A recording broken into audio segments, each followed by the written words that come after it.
Brad Stulberg, welcome to The Long-Term Investor. Peter, it's a pleasure. Thanks for having me.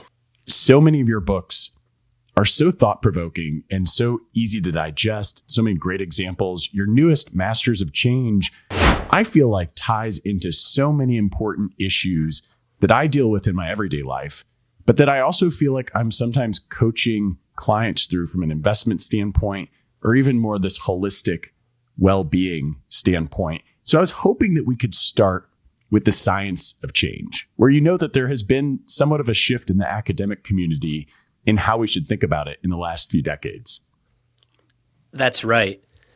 Homeostasis is a term that many people are familiar with all the way back from high school biology. My guess is most people listening in right now have heard this. And homeostasis dates back to the late 1500s, early 1600s. It's quite old. It really traces itself back to the very beginning of empirical science. Homeostasis describes change as a cycle of order, disorder, order. It says that living systems crave stability, and therefore any kind of instability or disorder or change is a threat. So we should try to avoid change. And when we cannot avoid it, we ought to try to get back to where we started, back to order as swiftly as possible. And homeostasis has been the prevailing model of change for the last 500 years. Only more recently has the scientific community stepped back and said, actually, when we look at individuals that are really gritty, that attain excellence over the long haul, and when we look at organizations that do the same, homeostasis isn't the most accurate, or in research speak, the best fit model. And they've coined this term called allostasis, which describes change as a cycle of order, disorder, then reorder. And it's a subtle difference, but it's a very important one. It states that following change, there's no getting back to stability where we were. There's only coming together again and achieving stability somewhere new. And I think the etymology of these two words really tells the whole story. Homeostasis comes from the Latin root homo, which means same, and then stasis, which means standing. So it argues that we achieve stability by staying the same. Allostasis comes from the Latin root allo, which means change or variable, and then stasis, which again means standing. So it argues that we achieve stability through change. And we crave this stability. And is that what makes change so discombobulating in the first place? I think so. And I think that allostasis, though, it has this really elegant double meaning, stability through change. So yes, we can be stable through change. And the way to be stable through change is by changing, at least to some extent. So it's this paradox that in order to keep our stability, we have to be willing and able to change. And I think you write a little bit about how everybody responds to change differently. You are a coach, as well as obviously an author. What are some of the different ways that you've observed that people typically respond and deal with change? Well, I think that depends on the person, of course, and depends on the change, but so much of the common response is rooted in this homeostasis model, where change is inherently seen as a negative. So we see people that resist change. They deny that it's happening altogether. Sometimes people finally accept it, but then sacrifice their agency. So throw up their hands and say, oh my gosh, this is so overwhelming. There's nothing I could possibly do. Or most common is trying to get back to how things were before. So a new parent that's comparing their relationship and sleep schedule and habits to what it was like before they had a child. Somebody that is approaching retirement or perhaps already has retired, trying to compare their life and their energy level and their motivation and their sense of purpose to what it was when they were still working. Somebody who moves geography and compares their new town to their old town and is constantly trying to find their old best friend in the new place. So really just clinging to the old instead of realizing that that stability only comes when you accept that it's going to be somewhere new. And it seems like, something that came to mind is in the months and years after the pandemic, even during the pandemic, as I think about management of the company and things with family and friends we kept talking about when things would get back to normal. And we read so much in the papers. I feel like it really rattles people, the type of things that's getting put out there in the media. Sometimes change is happening change is always happening gradually. That's sort of what you're saying here. And it only takes these big moments to notice that the change is all of a sudden come into your personal domain, or it's being so heavily covered by the national media that it makes us feel uncomfortable. Maybe like ChatGPT being a great example where AI has been around us for years at this point. But it took a cool change for everybody to say, oh my gosh, AI is going to take over the world or come for my job or ruin the way we do things. And as you write about both from the science side and some of the personal stories, that the more you resist change, the more suffering you endure. And you share a number of examples of individuals who overcame these just absolutely enormous life changes, and the common thread among them all that allows them to embrace as opposed to resist this change is something you call rugged flexibility. Can you talk a little bit about that, start to unpack what that is? To be rugged is to be tough, determined, durable. To be flexible is to be soft, to be supple, to bend easily without breaking, to be really adaptable. So on its face, these terms are almost polar opposites. However, in scouring the literature, reading hundreds of studies and multiple hundreds of reporting interviews, what I found is that individuals and organizations that sustain excellence for a long period of time, they're not rugged or flexible, they're rugged and flexible. They take these two competing ideas and they combine them. They're sources of ruggedness. They have hills that they'll die on, core features, core values, attributes that really make them what they are. And then they are extremely good at being flexible in how they apply those core attributes to different circumstances and on everything else. And if you zoom way out and you look at the most immaculate empirical change that we know of, evolution, how me and you got here today as humans to have this conversation. Well, when evolutionary biologists look at species that have lots of longevity, what they find is that these species, they have these two core components. The first are what are called central features. So these are the attributes of a species that really make the species what it is. If these things change, the species would no longer be recognizable. And outside of those central features, they're highly adaptable on everything else.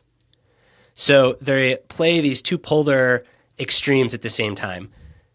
Big sense of ruggedness, or in evolutionary speak, central features, hills that you're going to die on, the things that make you what you are, and the ability to be highly flexible and change on everything else. And by marrying these two approaches, or by marrying these two qualities, you become rugged and flexible, and that's really what helps you navigate change without losing a sense of yourself, but also without being selected out when the environment shifts.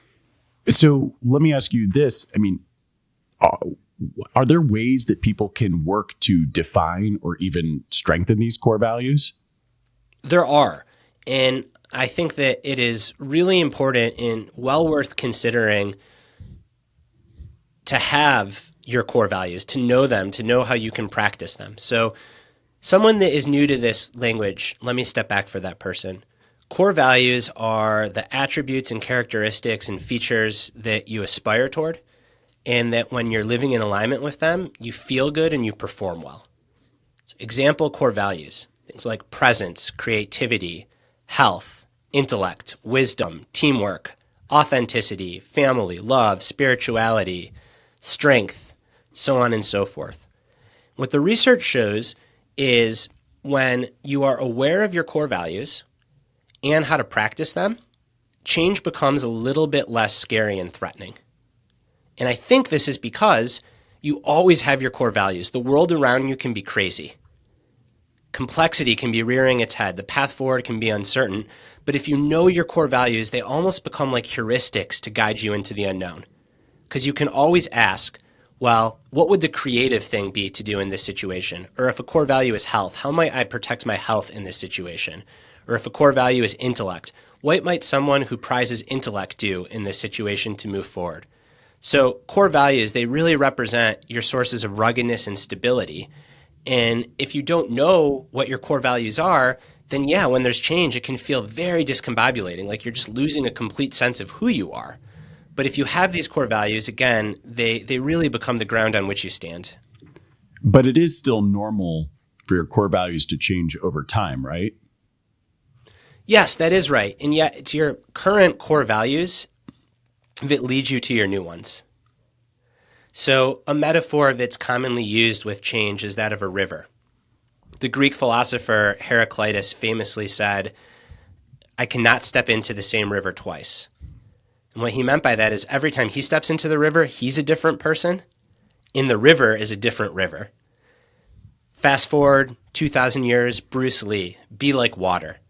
So there's this imagery about having a fluid sense of identity and changing over time that is really relatable.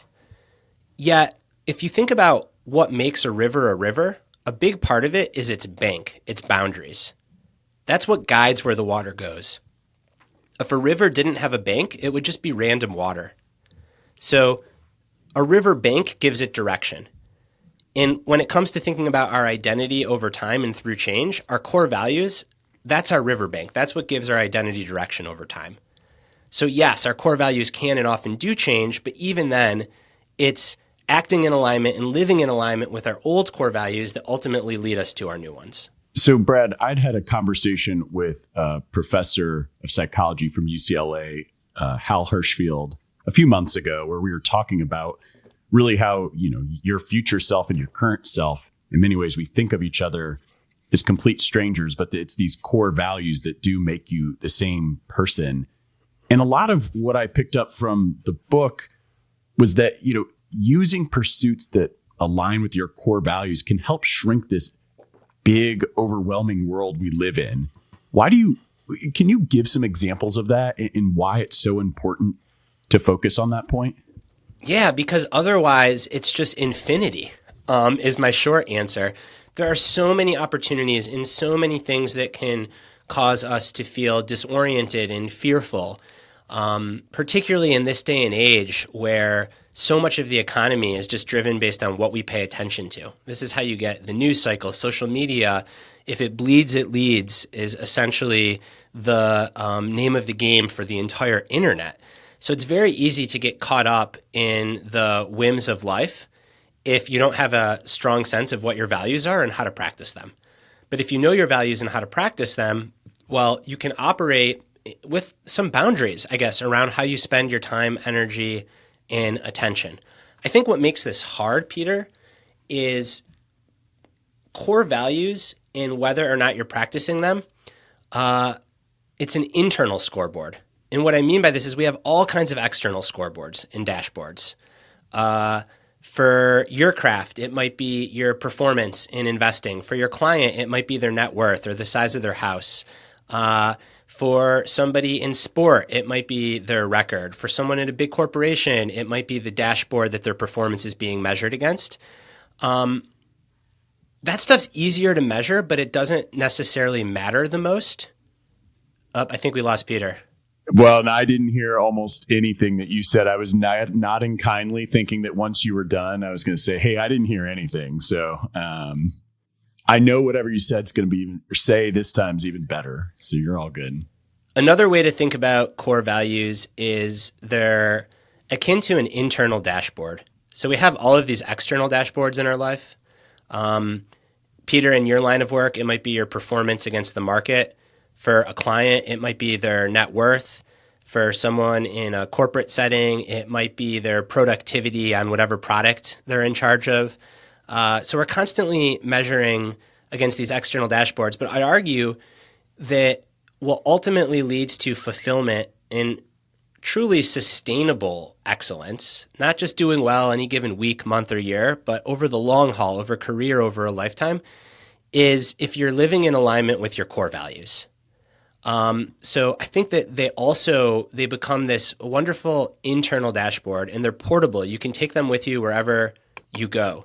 I think that oftentimes what happens is we mistake external measures, numbers on a scoreboard for what we're really after, which is the internal thing. I mean, how many times have you dealt with clients that think that they just have to hit a certain number in their saving account or net worth when perhaps what they really want is autonomy, or they want to feel loved or like they belong, and they're chasing the wrong thing, or they're chasing the superficial version of it. And I think that what often happens is we chase those superficial versions without thinking of the core value or the more deep underlying thing that we want to maximize. When in fact, if we start with the deeper, more underlying thing, then it helps us choose what external targets to go for. Yeah, that makes a lot of sense. And I think we're focusing here so much on the core values, which help develop this sense of identity. And I think you have a number of examples where if people really latch too much of their identity onto one person or one pursuit or one concept, that when there is this inevitable change around us, that it can be disruptive. How should we think about that sort of piece of identity when everything around us is changing all the time? I want to talk a little bit about the speed skater Niels van der Poel. Van der Poel won gold medals in the 5K and 10K speed skating events at the Winter Olympics. He also shattered the world record. So he is the best speed skater to ever set foot on the planet, and he likely will be for quite some time. However, about a year and a half, 2 years prior to the game, Van der Poel was underperforming. And like any good elite athlete would do, he started uncovering stones. So he looked at his training, he looked at his nutrition, he looked at his recovery, and couldn't find anything. Everything looked really dialed in. He had blood work taken, just on and on. But everything came back okay. And eventually he said, I think the problem is I'm scared. I'm feeling a lot of fear. Every time I step in the oval to compete, or even before important training sessions, I just feel fear. Then he said, well, why do I feel this fear? And the answer that he came up with is there was no Niels van der Poel outside of Niels van der Poel, the speed skater. His entire identity was fused with speed skating. And van der Poel realized that all it takes is one misstep, one little injury, one split-second mistake every 4 years, and that's it. Not to mention, van der Poel realized that speed skaters, they tend to peak in their late 20s and early 30s. Well, change is coming, and it's the inevitable change that every athlete faces, which is aging, and it was coming for van der Poel. And it terrified him because he didn't know who he was outside of speed skating. He had no sense of self beyond the sport. He had no other sources of meaning in his life. So what van der Poel did in the lead up to the 2022 games is fairly unheard of for an Olympic class athlete. And that is he took a normal weekend. So starting Friday night to Monday morning, van der Poel did nothing related to speed skating. He went out for pizza and beers with his friends. He went bowling. He went on hikes. He started reading books. He got more involved in his community. He essentially diversified his sense of self. He found other sources of meaning and identity in his life. And what he says is this allowed him to shed that fear because he knew that regardless of what happened in the speed skating ring, there was more to who he was as a person. So there's two metaphors. I'll go with the one that's foreign to you first, and then I'll go with the one that you're probably already thinking. So the first metaphor is to think of identity like a house. And if you have a house and it only has one room in it, and that one room floods or catches fire, it's very, very scary and disorienting. But if you have a house with multiple rooms in it, well, if one room catches fire or floods, you can go seek stability and spend time in the other rooms. So in van der Poel's case, he only had one room. It was the speed skating room. And what he did was he added on to his house. He added a community room. He added more of an intellect room. And that allowed him to not be so scared that something bad was going to happen in this one room. The second metaphor, I don't know much about investing, but I know the number one rule is you always want to make sure that you have a diversified portfolio. And why? Because if all your holdings are in one asset class and something unforeseen happens to that asset class, it is going to be a wild ride that perhaps you don't want.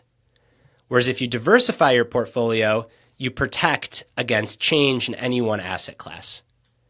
And I think the same is true for our identities. If we only have all of our identity, all of our self-worth holding in one thing, it makes us very fragile because eventually that one thing's going to change. Whereas if we have multiple sources of identity and multiple sources of meaning, it sets us up for long-term success. And I want to be really clear. I'm not arguing that we should strive for quote-unquote balance.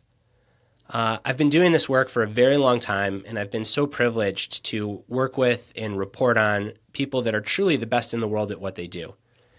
And when I talk to people that are older, that have retired, that are looking back on their careers, and in some cases looking back on their entire lives, I find a really interesting observation. And that is, if you zoom in at any one point of time, these people tend not to look very balanced. But if you zoom out and you look across their life, they actually seem very balanced. So using the house metaphor again, it's essentially saying that it's okay to have a season of your life where you spend a lot of time in one room of your house, so long as you don't let the others get moldy, so long as you keep them available so that in other seasons of your life, they'll be there for you when you want to go into those rooms.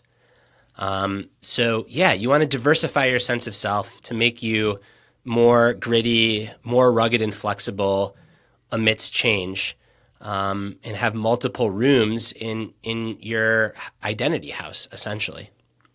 I really like that, Brad. And I think you'd make an excellent investor because so much of investing, honestly, at this point to me, is about mindset. To me, having looked at the research, the academic research, in many ways, it feels like the tactics of investing have been solved for. It's not really the mystery that it was a decade ago, or certainly not 3 decades ago. But the one thing that I always find that I'm coaching through and helping others with is this very insight that you mentioned of impermanence. And it's scary because our brains are just prediction machines. And if something doesn't fit our worldview and we aren't really sure how to predict that thing, well, it feels very uncomfortable. And one part of our conversation, arguably I could have led with this, that we sort of take for granted, perhaps, or at least I have, is that you and I are very open to this idea that the world is constantly changing. We are very open to the idea that it will change, and what we know to be true today may not be what we know to be true tomorrow. What is it that you find effective in helping teaching other people that idea and being open to this impermanence, to this constant change? Well, I think 2 things. The first is the research is pretty clear. The work of Bruce Feiler shows that the average adult goes through 35 major life changes. So we think that change is this one-off event that happens to us when in fact we're always in conversation with change, right? We're always somewhere in the cycle of order, disorder, reorder in at least one, if not more, components of our life. And then the second is stability through change. It's not stability or change, it's stability through change. So we don't have to give up our stability amidst change. There is a way to maintain stability through change. It's just through changing, at least to some extent. So in my framework, the stability is the ruggedness. Like we can have sources of ruggedness in our life. One big source that we talked about is core values. Another is ritual and routine. So things that are within our control, that are predictable, that we get to create, that we can hold on to. Enduring relationships. They're not completely rugged because eventually everyone that we love, including ourselves, mortality, we die. And that's just the tragedy of being a human. But enduring relationships up until that point are another really profound source of ruggedness. And if we have these sources of ruggedness, then in a paradoxical way, it makes change so much easier because it allows us to be flexible on everything else. It's almost like if you can say, hey, I have these 4 core values or these 3 routines and rituals that I just need in my life. And if I can do those things, then I can meet the world on its terms and maintain hope and take wise action. That is ultimately what rugged flexibility is all about. And we know that bad things will happen. There's good change. There's change that we're maybe a little bit indifferent to, but then there's that bad change. And so much of the coaching I do with younger employees on how I'm speaking with clients when they're even at the point at which they're prospective clients is just that this idea that I know you wrote about, and I use the exact same words, that happiness is expectations, the difference between expectations and reality. And so if you know that bad things will happen and it will be okay, that we don't have to have the answer for them. We don't need to predict them, but we can just plan on them happening and that we're doing good things. And your point, in more holistic life, we're talking about routines. In the investment portfolio, we're going through those systematic routines. But it's an idea that you talk about called tragic optimism that really seems to link that idea together for me. Do you mind sharing of how tragic optimism fits into this idea of rugged flexibility? So tragic optimism was coined by Viktor Frankl, who's the 20th century philosopher and psychoanalyst, wrote a wonderful book called Man's Search for Meaning. He's a Holocaust survivor, a real pioneer in the field of clinical therapy. Much lesser known is Frankl's short essay, which he called The Case for Tragic Optimism.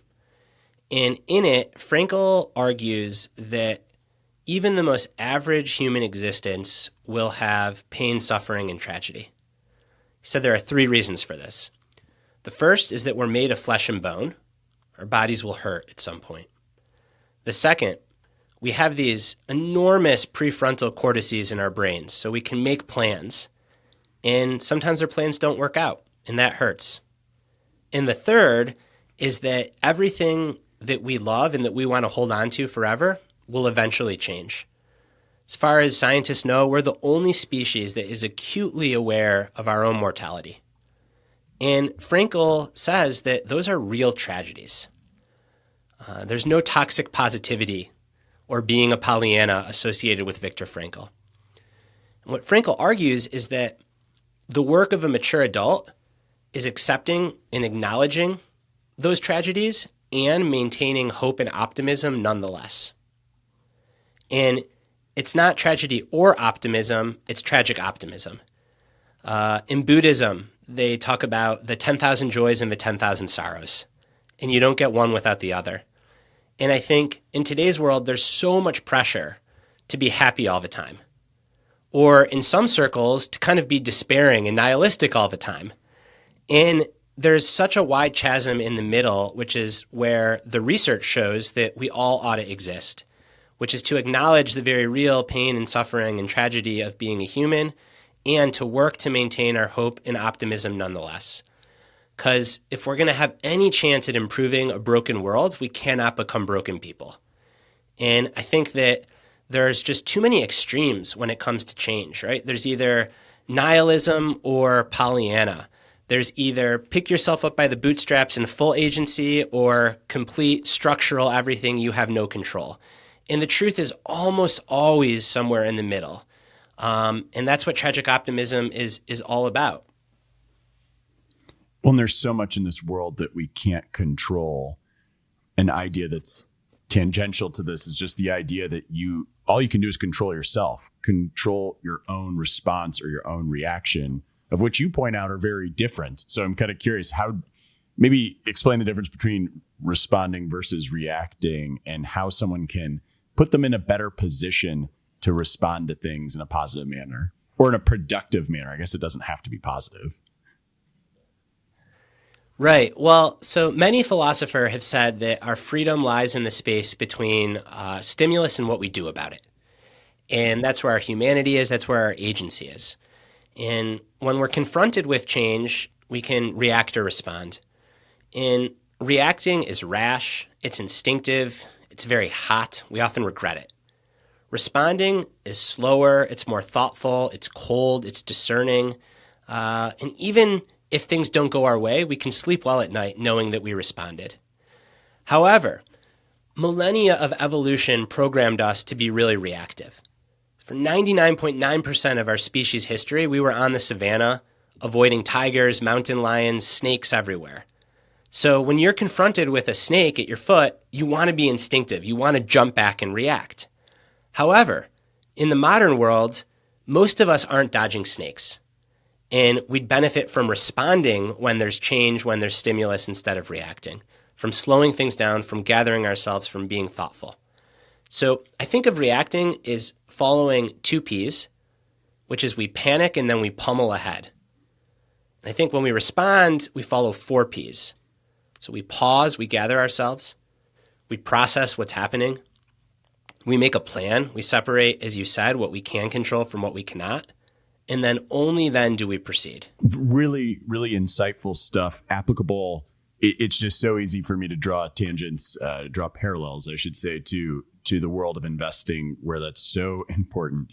Again, the mindset that you have in a world that's ever changing, the way in which you might strike fear, or that the uncertainty around you might strike fear, but really can be an opportunity to just take a moment and think about it all and think of how is this different from what I planned for, and then proceed. Whereas most of what you hear in the media, they just want you to act. And the things that you're hearing that do upset you are intended to trigger emotions. That's what gets eyeballs. That's what gets attention, clicks, etc. I'm kind of curious, we're talking a lot about the idea of how change is normal, how we can embrace it and ultimately grow from it. But as an investor, there isn't really a lot of growth opportunity if we're really just sticking to the concept of, hey, the world's always changing around us. Let's just accept that. But there is a lot of opportunity in assessing when this change is happening beyond there into your identity. You come up with a number of questions at the end of the book to help people think through change. You can run through all of them, or you can kind of high level some of them, but I'd love to just have you share some of those things so that people can go through that exercise and perhaps take a little bit more of that 4P approach to dealing with change. So a couple of the questions that I try to regularly ask myself are, how's my identity house looking? What rooms am I spending a lot of time in? Is it the right proportion across rooms? Are there any rooms that are important to me that I'm leaving behind? Another question I ask myself is, when I catch myself being reactive, what predisposes me to that? Is it that I'm spending too much time on social media? Is it that I'm not building enough flex in my schedule in between things, so I'm just constantly rushing from one thing to the next? Every year, I do a core values inventory. I shouldn't say I don't believe in. For me, New Year's resolutions aren't a thing. But I go back and I look at my core values and I ask myself, how have I done on practicing them? Have they shifted? Have they changed? What core values, what practices do I want to have for the year going forward? Another question that I like to ask myself is, where are my expectations different from reality? And where might I need to update my expectations to match reality? And then tragic optimism, again and again. Where am I maybe being too optimistic because I want something to be great, but it's not? And where am I perhaps being too pessimistic? And how can I just push myself to live in the middle and to accept tragedy, to see it clearly for what it is, but to maintain hope in optimism nonetheless? Well, Brad, it has been such a pleasure to have you sharing your knowledge with all of us. If people want to find more of your work, where should they be looking? The best place to go deeper is the book itself, which is called Master of Change: How to Excel When Everything is Changing, Including You. You can get it wherever you get books. It's available in all formats. If you prefer listening to books, it's on Audible, Libro, many other apps as well. And then my website is simply my name, www.bradstulberg.com. As always, we're going to link to everything in the show notes. If you are watching us on YouTube, be sure to like, subscribe, leave comments, leave questions. Maybe I can find a way for Brad, if you listen to his podcast, to have those bubble up to the top of the topics they tackle. Brad, thanks again. As always, thank you to everyone listening. And until next time, to long-term investing.